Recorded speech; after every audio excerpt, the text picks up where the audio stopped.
পূর্ব ত্রিপুরা লোকসভা কেন্দ্রের বিজেপি প্রার্থী কৃতি সিং দেববর্মনের সমর্থনে যুবরাজনগর সুরমা আমবাসায় নির্বাচনী জনসভা অনুষ্ঠিত।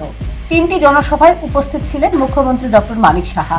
অন্যান্যদের মধ্যে উপস্থিত ছিলেন প্রদেশ বিজেপি সভাপতি রাজীব ভট্টাচার্য, মন্ত্রী টিঙ্কু রায়, টিআইডিসি চেয়ারম্যান নবাদল বণিক সহ দলের জেলা ও মণ্ডল স্তরের নেতৃত্ব।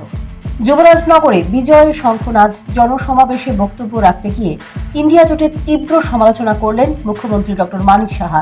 তিনি বলেন, এবারের লোকসভা নির্বাচনকে সামনে রেখে এই রাজ্যের কংগ্রেস এবং সিপিআইএম এক মঞ্চে এসেছে, অথচ এই দুই দল ত্রিপুরায় 65 বছর শাসন ক্ষমতায় ছিল।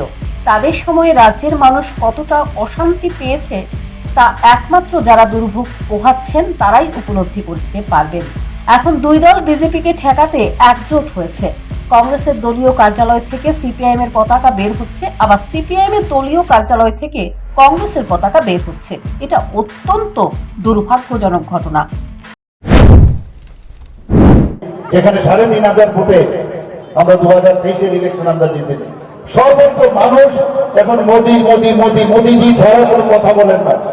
এমন এক আদর্শ পুরুষ যাকে সামনে রেখে আমরা আগামী দিন, যেটা আমি বললাম 1000 বছর এই ভারতবর্ষ কোন দিকে যাবে। এবং এখন আমাদের এই দলের যে নির্বাচনী ইস্তেহার যেটা প্রকাশ করা হয়েছে, সেখানে বলা হয়েছে যে আগামী দিন ভারত বন্ধু হিসাবে তার স্বীকৃতি পাওয়ার জন্য ভারত কাজ করবে। ভারত মানে বিশ্ব বন্ধু হিসাবে সেই বিষয়ে আমরা কাজ করছি।